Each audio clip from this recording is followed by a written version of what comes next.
দুনিয়ার জমিনে একবারের জন্য তোমার পবিত্রতার সাক্ষী দেওয়ার জন্যে ওই যুবককে তুমি এত পরিমাণে তুমি দান কর, এত পরিমাণে তুমি দিয়া দিলা, এত পরিমাণে তুমি খুশি হইয়া দিয়া দিলা।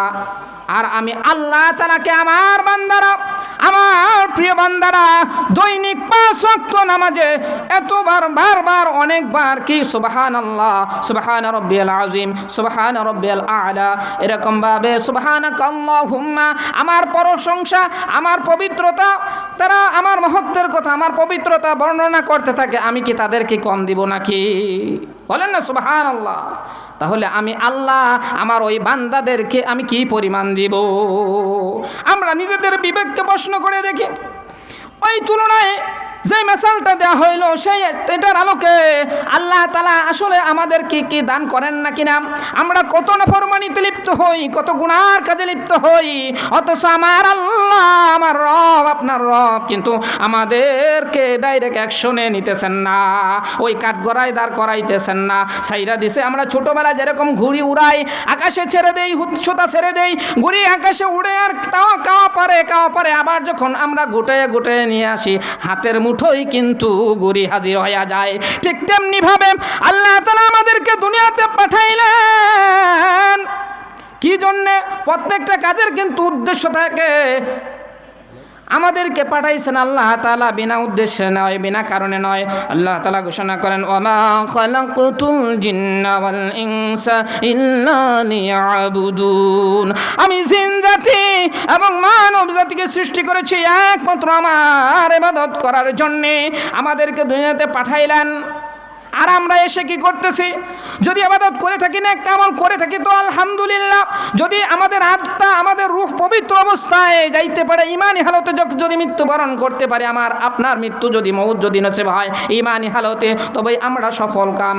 আর যদি ইমান হইয়া দুনিয়া থেকে ও বাসান, ও যুবক ভাইয়েরা চলে যাও, ওই প্রথম ঘাটি কবর, ওই কবরে যদি ধরা খাওয়া যায়, এমনিভাবে কবরে ধরা খাইলে এরপরে ধরা খাইতে হবে কোথায়?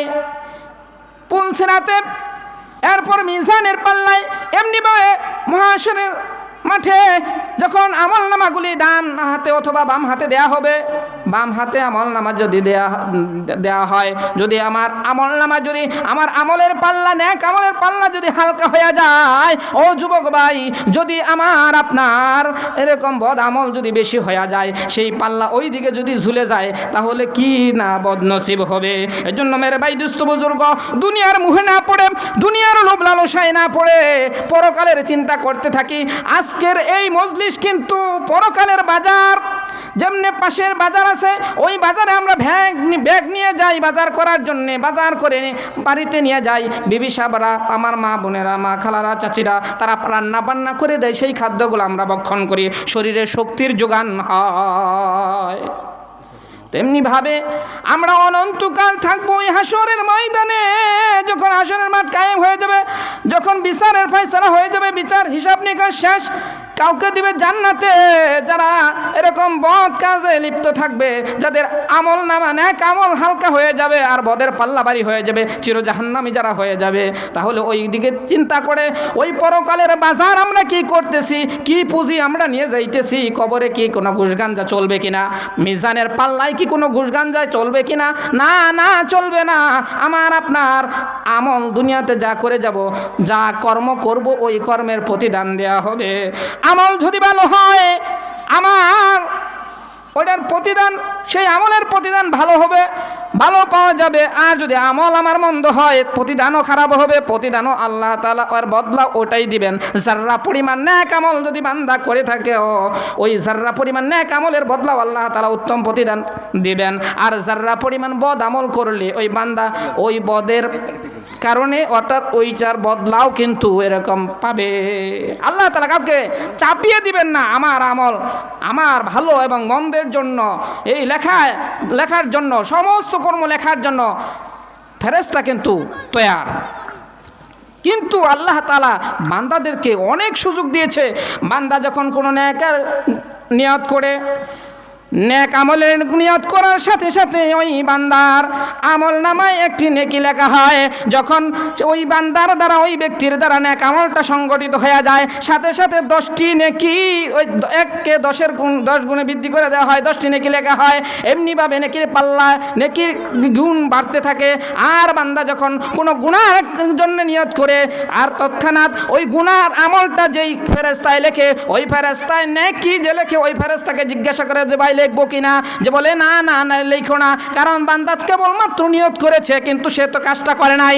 যখন বান্দা কাজটা করে ফেলে, অর্থাৎ গুনার কাজটা পাপের কাজটা করে ফেলে, তখন জিজ্ঞাসা করে যে ভাই লিখবো কিনা, তখন বলে যে হ্যাঁ লিখতে পারো, তুমি কেবলমাত্র একটি তার গুনাহ লিখতে পারো। যে বলে আপনি বান্দা নিয়ত করার সাথে সাথে একটা নেক লেখলেন, কাজটা করার পরে 10টা নেক আপনি লেখলেন, কিন্তু বান্দা যখন বদ কাজের নিয়ত করলো আপনি বারণ করলেন, লিখতে দিলেন না, লেখার জন্য নিষেধ করলেন। বান্দা যখন কাজটা এখন করে ফেললো, এখন বলতেছেন একটি মাত্র তুমি গুনাহ লেখো। কেমন হইল?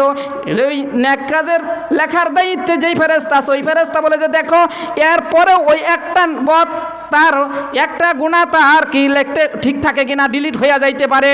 বান্দার এখনো সুযোগ আছে গুনার জন্য আল্লাহ তাআলার কাছে অনুনয় বিনয় করে, আল্লাহ তাআলার কাছে সবিনয়ের সহিত কান্না বান্না করে কন্দন করে নিজের কৃত গুনার জন্য মাপ চাওয়ার সুযোগ আছে।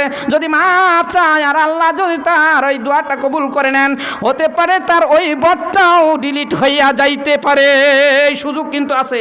আল্লাহ তাআলা আমাদেরকে সুযোগ দিয়েছেন মৃত্যু আসার পূর্ব পর্যন্ত আমরা যেই সমস্ত গুনাহ করছি, এই গুনার জন্য আল্লাহ তাআলার দরবারে কান্নাকাটি করে আল্লাহ তাআলার কাছে আমরা যদি দোয়া মাগফিরাত করি, আল্লাহ তাআলা যদি সেই দোয়া কবুল করে নেন আর ওই দোয়ার বদলতে আমার আপনার গুনাহগুলা আল্লাহ তাআলা মাফ করে দেন। বলেন সুবহানাল্লাহ। এই জন্য মুহতারাম হাজিরিন,